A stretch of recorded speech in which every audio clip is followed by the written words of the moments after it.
For this lesson, we're going to be using jQuery to implement a datetime picker for our reminders form. So currently, if someone was to use our application, if they wanted to create a reminder, they'd have to manually fill in the send on field. So you'd have to copy and paste, or you'd have to actually type it in. This isn't really how it's not how users' minds work. They don't want to type in dates. It's not something that we just kind of remember off the cuff. So what we want to do is we want to add some type of graphic handler that'll allow them to choose a date and a time, and just make it easier for the user to use the form. Now, to do this, we're going to use jQuery. We're going to implement a jQuery plugin that's going to add a datetime picker to our send on field. If you're not familiar with jQuery, it's just a JavaScript library that makes working with the HTML DOM a little bit easier.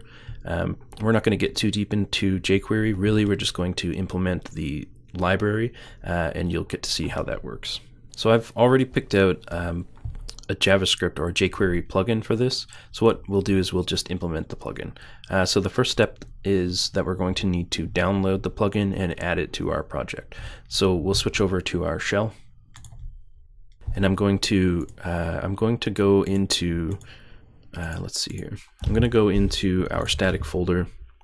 So I'm going to go cd source, or rather cd app static JS, and I'm going to use wget. Now I have the URL for the plugin, so I'm just going to paste that in like this, and you can see it's just the URL and then jQuery.datetimePicker full.min.js. So that's just the JavaScript library for this plugin.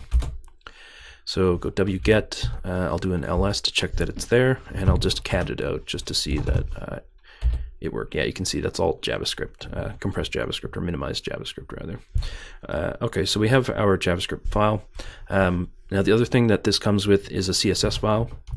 So we'll go cd back, and then we'll cd into our CSS folder. And we're going to do the exact same thing. So we're going to do a wget, and we're going to grab the CSS file as well. So let's go wget, and then this same thing, but with jQuery datetime.min.css. Okay, check that it's there. I'm just going to cat it out again to make sure that the file's a CSS file and it didn't error. Okay, so that looks like CSS, so I think we're good. So next we need to link these libraries into our application. So let's switch over to our code editor. And we already have an existing link within our base HTML file. So if you haven't opened that up, open it up. And we're just going to copy it. So we'll duplicate it. And it's in the CSS directory. And I know that the name of the file is jQuery.datetimePicker.min.css. Now you can recognize, or you may notice the order of these style sheets.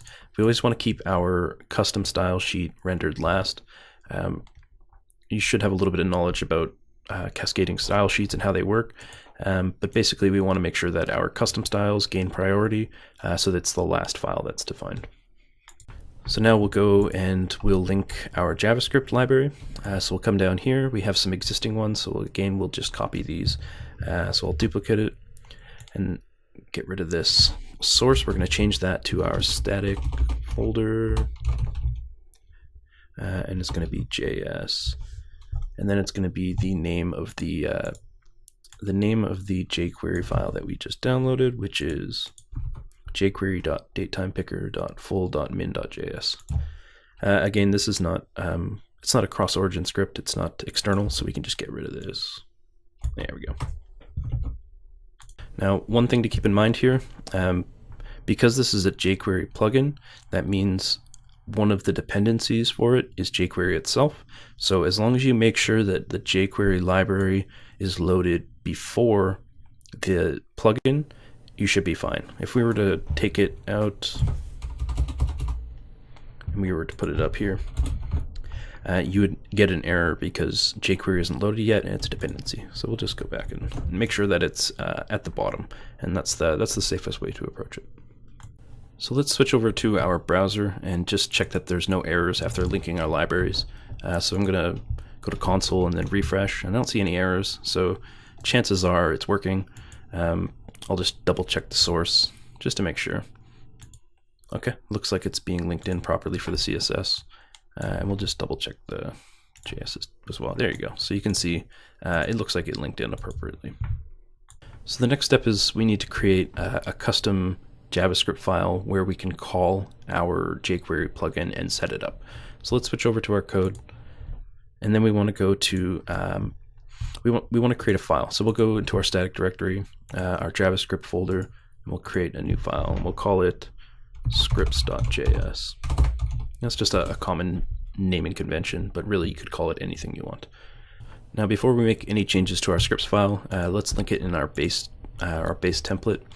So under the Datetime picker plugin, I'm going to duplicate that, and then we'll just add it right here. So we'll go scripts.js, and make sure that it's under the Datetime picker plugin because it's a dependency at this point. So hit save on that, and then switch over to the scripts file. So what we need to do is we need to call our Datetime picker plugin on our send on field. So what I'll do is I'll write out some of this JavaScript, and then we'll go over what it does. So we'll go $sign function, and then we'll open that up. And then within this function call, we're going to go $sign datetime picker, and then we'll call the function datetime picker. Okay, there we go. Also, I have to put a semicolon here at the end. There we go. Okay. So what we've done here is some of this is short notation. This $sign is referencing the jQuery library. So whenever you see this, typically it's the jQuery library being called. But what this is saying is once jQuery and all of the DOM is loaded, do this function. And this function is saying using jQuery, select all HTML elements with the class datetime picker and apply the datetime picker function to those elements. So let's switch over to our index.html file. And next we need to add a class to our send on field so that it's recognized by the selector that we used in jQuery. So to do that, we're going to add a custom class. So you go to the send on field and treat it like a function. So you want to call it, and then you want to go class underscore and set that equal to, and we're going to set it equal to datetime picker. There we go. So hit save on that. And then we're going to switch over to our browser. And we want to do a refresh to check and see if it's working. So I don't see any errors in the column, or rather in the console. And when I click on it, there you go. You can see the datetime picker plugin has worked. It's recognized the class that we added to our send on field. And when I've clicked on the send on field, it's generated this little interface that we can use as a datetime picker, which is obviously way better than just typing in text into our field. So let's try it real quick. Let's go, sure, the 31st, and I want to send it on 1800. There you go. It's used the exact format that we're looking for. Now that's not a coincidence. I have looked this up beforehand and made sure that our format in our field met the format for the plugin. But you can see it's really easy to use. And it's really intuitive for the user, and obviously a much better user experience than just typing in static text.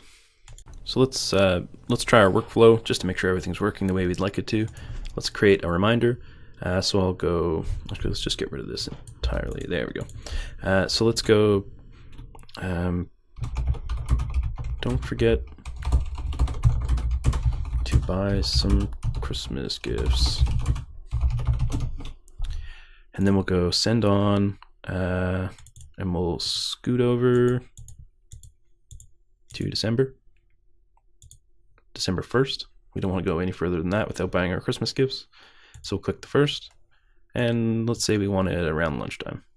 So we'll go 12 o'clock, and then we'll go create. So there you go. Create our reminder created. We got our flash. So you got the little toggle. We can get rid of it. And if you look over here, don't forget to buy some Christmas gifts. And that'll be sent on 2018, the 12th month, the first day at 12 o'clock, which is exactly what we want. So it's looking good. So let's go over to our shell and commit our progress for the lesson. I'm going to clear out this. I'm going to go back up a couple directories. One more actually. There we go.